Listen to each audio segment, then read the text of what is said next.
जीवन में जब भी हम बुरे दौर से गुजरते हैं तो मन में यह विचार जरूर आता है कि परमात्मा मेरी परेशानियां क्यों नहीं देख रहे, मेरी परेशानियां दूर क्यों नहीं कर रहे। लेकिन सुख दुख तो हमारे जीवन का एक हिस्सा है। जीवन है तो परेशानियां भी होंगी। एक युवक की अपनी तमाम परेशानियों के लिए भगवान से शिकायत की।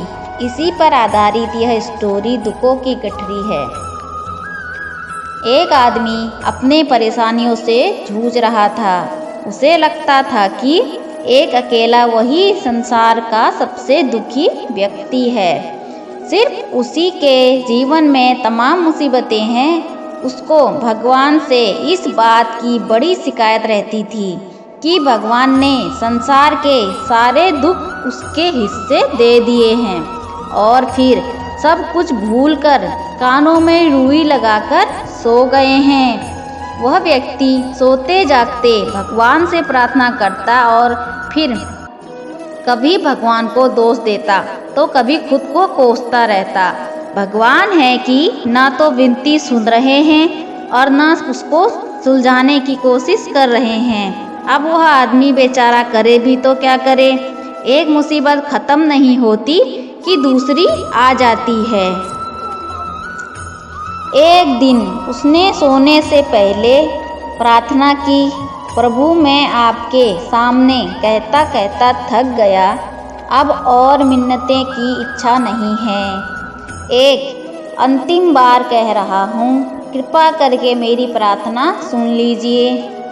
अगर आपको मेरे दुख नहीं मिटाने हैं तो कम से कम इतना तो कर सकते हैं कि ऐसे व्यक्ति के दुखों से मेरा दुख बदल दीजिए जिसके जीवन में मुझसे कम दुख हैं। हमेशा के लिए नहीं तो कम से कम कुछ महीनों के लिए ही सही, थोड़े दिन के लिए मुझे भी कुछ राहत मिल जाए। अब भगवान ने उस आदमी की आखिरी इच्छा सुन ली और उसे उस रात सपने में भगवान दिखे। भगवान बोले, बालक मैं तुम्हारी प्रार्थना रोज सुनता था, पर मैं उनके ऊपर ध्यान दे रहा था जो तुमसे भी ज़्यादा तकलीफ में हैं।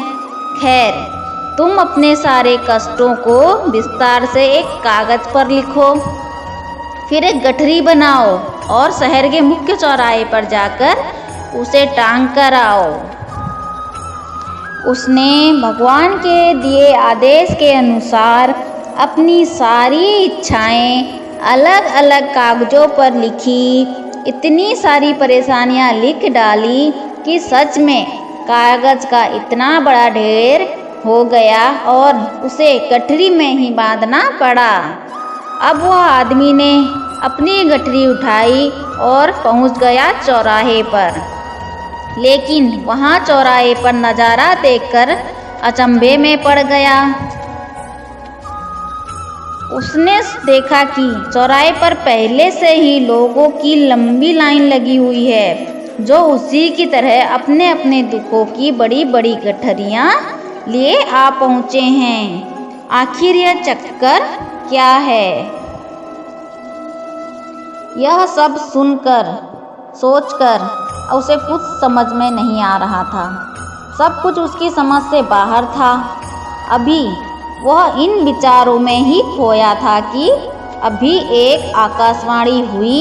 उसमें सभी को अपनी गठरी को चौराहे पर लगी अलग अलग खूंटी में टांग देने का आदेश हुआ। वह बेहिसाब खूंटियाँ पहले से ही बनी थी। सभी ने अपनी अपनी गठरियाँ टांगी और फिर ईश्वर के अगले आदेश की प्रतीक्षा करने लगे। कुछ ही देर में दोबारा से आकाशवाणी हुई और सबसे कहा गया कि सभी लोग अंदाजे से कोई ऐसी गठरी उठा लें जो उन्हें अपनी परेशानियों की गठरी से हल्की समझ में आए। अब उन्हें वही दुख भोगने होंगे जो उनकी चुनी नई गठरी में दर्ज होंगे। आकाशवाणी सुनते ही सभी हल्के से हल्की गठरी को लपकने के लिए दौड़े। सबके साथ वह आदमी भी अपनी नई गठरी चुनने के लिए भागा। खूंटियों में टंगी समस्त गठरियों को घूरता हुआ वह काफ़ी देर तक अंदाज़ा लगाता रहा। अब उसे एक डर और था कि कहीं वह कोई ऐसी गठरी ना उठा ले जिसमें पहले से भी ज़्यादा दुख हो।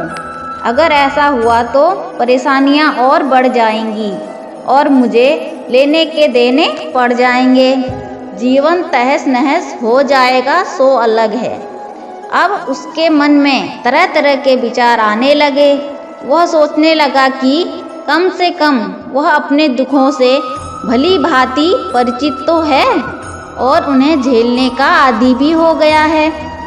उसके लिए कुछ रास्ते निकालने की नई शुरुआत भी है। शायद उसका परिणाम आए तो एकाध दुख घट ही जाए।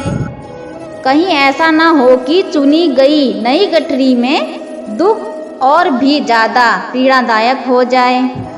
ऐसे विचारों में खोया वह एक के बाद एक गठरी के सामने से गुजरता हुआ, लेकिन तय नहीं कर पाया कि कौन सी गठरी चुनी जाए।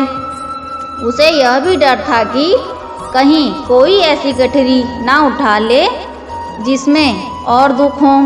इसी उधेड़बुन में फंसे वह व्यक्ति ने आखिर अपनी गठरी ही उठा ली और चल पड़ा। उसने तय किया कि वह अब इन चुनौतियों का मुकाबला पहले से ज़्यादा मजबूती से करेगा। धीरे धीरे वह आदमी अपने दुख की गठरी लिए अपने ही दुख दूसरों से कम होते हैं यह सोचते हुए महसूस करते हुए जा रहा था और उसके जैसे ही भाव वहाँ मौजूद हर व्यक्ति में आ रहे थे। सच में सबको अपना दुख ज़्यादा बड़ा और ज़्यादा पीड़ादायक लगता है कि वह संसार का सबसे दुखी प्राणी है, पर हमसे भी ज़्यादा न जाने कितने और दुखी हैं। कितने ही लोग ऐसे हैं जिन्हें 2 वक्त का भोजन भी मुश्किल से नसीब होता है। कभी किसी की शानदार कोठी के आगे से गुजरते हुए यदि यह ख्याल बार बार आए कि जब किस्मत बट रही थी तो हम इस आदमी से पीछे क्यों रहे, अगर आगे रहते तो उसे भी ऐसा और सुख और ऐश्वर्य मिल जाता।